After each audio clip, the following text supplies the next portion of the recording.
బీసీలకి చాలా వరకు కూడా కేంద్రమే నష్టం చేస్తుంది. స్టేట్ ప్రభుత్వంలో ఉన్నప్పుడు ఇప్పుడు కాంగ్రెస్ ప్రభుత్వం మేము అన్నీ కూడా బీసీలకు అన్నీ కూడా మేము న్యాయంగా చేస్తున్నాం, పైన కేంద్ర ప్రభుత్వం దీన్ని ఒప్పుకోవట్లేదు అని చెప్పి కూడా వాళ్ళందరూ చెప్తున్నారు. దీన్ని ఎంతవరకు చూసుకోవచ్చు మనం? బీసీల విషయంలో భారతీయ జనతా పార్టీ చేసినంత గొప్పగా ఎవరు చేయలేరు కూడా, కాదు కూడా. మొదటిగా దీని విషయంలో కొంచెం టైం తీసుకొని మాట్లాడదాం. ఎందుకంటే ఇప్పుడు పూర్తిగా ఎవరు తీసుకున్నా కూడా, ఈవెన్ మన ఛానల్స్ని మొదలు పెట్టుకున్నా కూడా, ఎందుకంటే వన్ ఆఫ్ ద ప్లాట్ఫామ్ కాబట్టి, వన్ ఆఫ్ ద పిల్లర్ ఈ మీడియా కాబట్టి, ఇక్కడ నుంచి మొదలు పెట్టుకుంటే రాజకీయాలే కానీ, లేకపోతే బిజినెసే కానీ, లేకపోతే స్కూల్సే కానీ, హాస్పిటల్సే కానీ, ఇంకా వేరే ఇతరాల విషయంలో కూడా ఎక్కడ చూడండి బీసీని తొక్కడానికే ప్రయత్నం చేస్తూ ఉన్నారు. ఓకే, ప్రతి చోట. ఎందుకు అంటే ఇక్కడ బీసీలని ఓట్ల రూపంలో మంచుకుంటారు తప్ప బీసీల అభివృద్ధి కోసం ఎవరు కూడా దోహదపడతలేరు. కానీ ఒక బీసీ వ్యక్తి దేశానికి ప్రధానమంత్రి అవ్వడం వల్ల ఈరోజు అనేక విషయాలలో బీసీలకి మంచి జరుగుతూ ఉందని చెప్పి తెలియజేస్తాను. మొట్టమొదటిగా ఈ కేంద్ర క్యాబినెట్లో 27 మంది ఓబీసీలకి గత 50 సంవత్సరాలలో కనీసం 10 మంది ఓబీసీలకు కూడా చోటు ఇవ్వలేదు. కనీసం 10 మంది ఓబీసీలకు కూడా చోటు ఇవ్వలేదు క్యాబినెట్లో. కానీ నరేంద్ర మోడీ గారి నాయకత్వంలో ఓబీసీలకి 27 మందికి క్యాబినెట్లో చోటు ఇవ్వడం జరిగింది. ఎస్సీలకి 12 మందికి ఇవ్వడం జరిగింది. ఎస్టీలకి 7 మందికి ఇవ్వడం జరిగింది. మైనార్టీలకి 5 మందికి ఇవ్వడం జరిగింది. అంటే ఈ మొత్తం లెక్క కలుపుకుంటే ఉన్న క్యాబినెట్లో 61% ఎస్సీ ఎస్టీ బీసీలకి ఇవ్వడం జరిగింది. అది బికాజ్ ఆఫ్ నరేంద్ర మోడీ గారు ఒక ఓబీసీ బిడ్డ ప్రధానమంత్రి ఉండడం వల్ల ఈ విధంగా సోషల్ ఇంజనీరింగ్ జరిగిందని చెప్పి తెలియజేస్తుంది. ఇక్కడ విషయం ఏంటంటే ఇంకోటి బీసీ 42% రిజర్వేషన్ గురించి మాట్లాడుతూ ఉన్నారు. మీరు 42% రిజర్వేషన్ అయినప్పుడు మీరు చేయాల్సిన పని ఏంటిది? మీకున్నటువంటి ఆల్రెడీ 27% అమలు అవుతూ ఉంది. ఇంకా మీరు పెంచాల్సిన దానికి 42%. యాక్చువల్గా గత ప్రభుత్వం కేసీఆర్ ప్రభుత్వం ఏం చెప్పింది? గతంలో ఉన్నట్టు కేసీఆర్ ప్రభుత్వం ఏం చెప్తుంది? 52% బీసీలు ఉన్నారని చెప్తుంది. ఈ ప్రభుత్వం వచ్చి ఏం చేసింది? 46% ఉన్నారు అని చెప్తుంది. అంటే అర్థం ఏంది? ఎంత జనాభాను చంపేసిరు? ఇక్కడ 8% జనాభాను చంపేసిరా, డిలీట్ చేసిరా, చచ్చిపోయిరా చెప్పాల్సిన అవసరం ఉంది. ఇక్కడ ఇది చాలా ఇంపార్టెంట్. అంటే గతంలో ఉన్నటువంటి 52% 46కి ఎలా కుదించబడింది చెప్పాల్సిన అవసరం లేదా? మీ లెక్కలు కరెక్ట్ లేవా? మీరు కరెక్ట్గా సర్వే చేయలేదా? అసలు వాస్తవం ఏంటంటే ఎప్పుడైనా సరే ఈ బీసీ కమిషన్ ఎప్పుడు కూడా 42% అమలు జరగాలి అని మనము రాష్ట్రపతి దగ్గరికి వెళ్ళినా, రేపు సుప్రీంకోర్టు దగ్గరికి వెళ్ళినా కూడా ఏం చెప్తుందంటే డెడికేషన్ కమిషన్ వేయాల్సిన అవసరం ఉంది. ఆ డెడికేషన్ కమిషన్ వేసి ప్రాపర్ దానికి సంబంధించినటువంటి వనరులు వాళ్ళకి ఇచ్చి దానికి ఒక ప్రకటబంధమైనటువంటి ప్లాన్ ఏర్పాటు చేసి మంచి సర్వే, ఇంటింటికి ఒక సర్వే చేయాల్సిన అవసరం ఉంది. ఇవాళ హైదరాబాద్లో తీసుకుంటే 100 ఇండ్లకి 40 ఇండ్ల వరకు కూడా పోలేదు వాళ్ళు సర్వేకి. ఇదే మన చాలా టైం 24/7 తీసుకొని పోదాము. ఎవరన్నా మీ ఇంట్లో సర్వే జరిగిందంటే జరగలేనే చెప్తారు. అంటే 100కి 40 మంది జరగలేని చెప్తారు. ఏది రూరల్లో. అర్బన్లో వచ్చేసే వరకు 100కి 60 ఇండ్లనే సర్వే జరగలేదు. అంటే ఇది ఒక బోగస్ సర్వే. అది నిలబడదు, సుప్రీంకోర్టు ముందు కూడా నిలబడదు. ఎందుకంటే ప్రతి ఒక్కరి ఇంటి మీద కూడా ఒక కాగితం అయితే స్టిక్కర్ వేయడం ఎంతసేపు? ఇంటికి రాకుండా స్టిక్కర్ వేయకూడదు కదా. అదే చెప్తున్నా, పోతూ స్టిక్కర్ వేయడం ఎంతసేపు? నా ఇంటికి కూడా సర్వేకి రాలేదు. చిన్న ఎగ్జాంపుల్ చెప్తాను. ఇదే తమిళనాడులో సర్వేకి వితౌట్ సర్వే చేయడానికి వెళ్ళినప్పుడు సుప్రీంకోర్టు వాళ్ళకి తిరస్కరించింది. తర్వాత 2 సంవత్సరాలు వాళ్ళు పకడ్బందీగా డెడికేషన్ కమిషన్ వేసి సర్వే చేసి పూర్తి వివరాలతోని సబ్మిట్ చేయడంతో వాళ్ళకి ఈరోజు 69% అమలు అవుతా ఉంది రిజర్వేషన్. అంటే 50% అనేది సీలింగ్.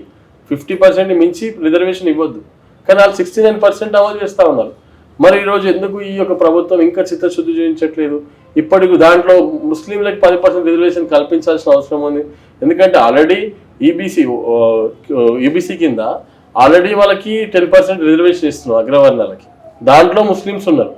4% రాజశేఖర రెడ్డి పీరియడ్లో 4% రిజర్వేషన్ ఆల్రెడీ ముస్లింలకు అమలు చేశారు.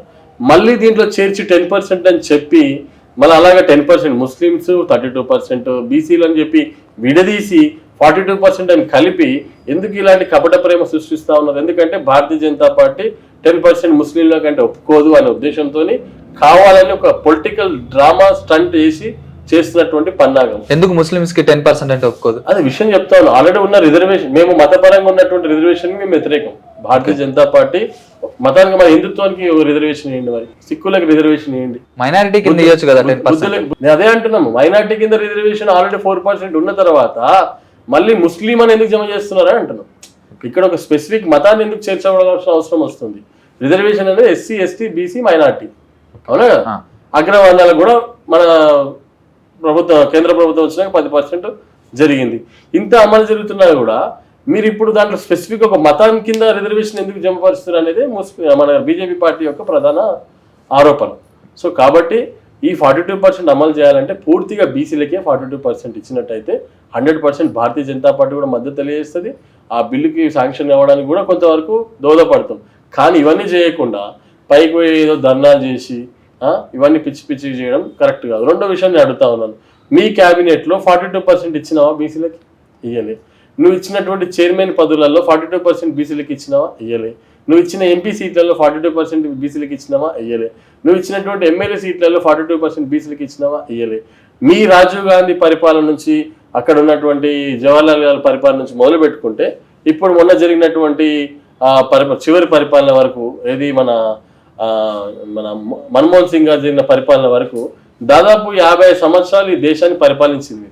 ఈ 50 సంవత్సరాలలో ఒక్క బీసీ ప్రధానమంత్రి అయిందా? చెప్పాల్సిన అవసరం ఉంది. ఎందుకు ఈ బీసీలకి ఆ 27% అమలైంది ఇప్పటివరకు? చెప్పాల్సిన అవసరం ఉంది. ఎందుకు అప్పుడు ఆ బీసీలకి న్యాయం చేయలేకపోయారు? ఎందుకు 42% ఇవ్వలేకపోయారు? నిజంగా చిత్తశుద్ధి ఉంది కదా మీకు? చిత్తశుద్ధి ఉన్నప్పుడు మీ దగ్గర చేయకుండా ఇప్పుడేదో కపట ప్రేమ సృష్టించి, ఇప్పుడు మీ కర్ణాటకలో జరుగుతుంది, కర్ణాటకలో ఎందుకు 42% ఇస్తలేదు? చెప్పాల్సిన అవసరం ఉంది.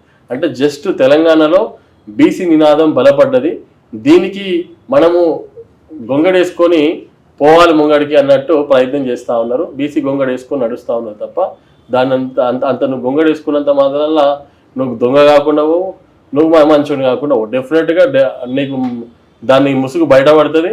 నువ్వు ఓన్లీ బీసీ ముసుగు వేసుకొని పోతున్నటువంటి ఒక దొంగ అంతే తప్ప 100% బీసీలకు న్యాయం చేయమనేది ప్రజలకు అర్థమైపోయింది. మన తెలంగాణలో బీసీల గురించి పోరాడే నాయకులు చాలా మంది ఉన్నారు. ఒక కవిత గారు కావచ్చు, తీన్మార్ మల్లన్న గారు కావచ్చు, ఇటు కాంగ్రెస్ నాయకులు కావచ్చు. వీళ్ళందరూ కూడా బీసీల గురించి పోరాడుతున్నాం అని చెప్పి కూడా అంటున్నారు. మరి బీజేపీ పార్టీ ఎక్కడ వినపడలేదు పేరు. భారతీయ జనతా పార్టీ ఎందుకు వినిపించలేదండి? భారతీయ జనతా పార్టీ బీసీ ముఖ్యమంత్రిని ప్రకటించింది గత ఎన్నికల్లో. గవర్నమెంట్ ఫామ్ చేసి బీసీని ముఖ్యమంత్రి చేస్తామని ప్రకటించింది. బీసీల గురించి ఈరోజు భారతీయ జనతా పార్టీలో ఒక బండి సంజయ్ గారు, ఒక లక్ష్మణ్ గారు, ఒక దత్తాత్రేయ గారు, వీళ్ళందరూ ఎవరండి? బీసీలు కాదండి? వాళ్ళందరూ రాష్ట్రపతి చేసింది భారతీయ జనతా పార్టీ కాదా అండి? మరి ఈరోజు దత్తాత్రేయని గవర్నర్ చేసింది భారతీయ జనతా పార్టీ కాదా అండి? ఆయన బీసీ కాదా అండి? ఈరోజు ఎంపీగా నిలబడ్డ దాంట్లో ధర్మపురి అరవింద్ ఎవరు, ఈటల రాజేంద్ర గారు ఎవరు, బండి సంజయ్ గారు ఎవరు, ఇలా చెప్పుకుంటూ పోతే బీసీలు లేరా అండి? చెప్పమనాలన్నా లెక్కలు. మొన్న జరిగినటువంటి కొమరయ్య గారు ఎమ్మెల్సీ గెలిచింది బీసీ కాదా అండి? విషయం ఏంటంటే భారతీయ జనతా పార్టీ పెద్దపీట బీసీలకు వేయబోతా ఉంది. నేను చెప్తా ఉన్నాను కదా, రానున్న రోజుల్లో బీసీల పార్టీగా ఏదైనా ఉంది అంటే, బహుజనుల పార్టీ ఏదైనా ఉందంటే అది భారతీయ జనతా పార్టీ అని చెప్తుంది. బహుజన జనతా పార్టీగా రేపు 100% ఈ దేశం మొత్తం కూడా ఎస్సీ ఎస్టీ బీసీలు భారతీయ జనతా పార్టీ వైపే చూస్తూ ఉన్నారు అనేది మనం జగమెరిగిన సత్యం. మీరు ఆర్ కృష్ణ గారు పిలిచి రాజ్యసభ ఇవ్వలేదా అండి? ఈరోజు మందకృష్ణ మాదిగ దగ్గర అక్కడ చేర్చుకొని మొన్న పద్మశ్రీ అవార్డు ఇవ్వలేదా అండి? ఇంకేం కావాలండి? గద్దర్కి ఎందుకు ఇవ్వలేదు? మేము చెప్తున్నాం కదా, మేము నక్సలైటిజంకి వ్యతిరేకం. అక్కడ గద్దర్ గారి యొక్క పోరాటము తెలంగాణకి ఉండొచ్చు, కానీ గద్దర్ గారి సందర్భం ఇక్కడ ఉన్నటువంటి, నేను అడుగుతున్నాను, కాంగ్రెస్ పాలనలో గద్దర్ మీద ఎన్ని కేసులు పెట్టారు? ఇప్పటికీ ఎందుకు తీయలేదు? మరి అంత కేసీఆర్ గారు ఎందుకు ఆ కేసులు ఎత్తేయలేకపోయారు? గద్దర్ మీద అంత ప్రేమ ఉన్న వాళ్ళు ఇలా గద్దర్ అవార్డ్స్ అని పెట్టారు కదా. ఆయన ప్రతిదీ రాహుల్ గాంధీ దగ్గరికి వెళ్ళి భిక్షాటనే చేసిండు, నాకు మీద కేసులు కొట్టేయిపోయండి అని చెప్పేసి గతంలో. మరి ఎందుకు కొట్టేయిపోయలేకపోయారు మీ ప్రభుత్వం ఉన్నప్పుడు? మీకు అంత ప్రేమ ఉంది కదా.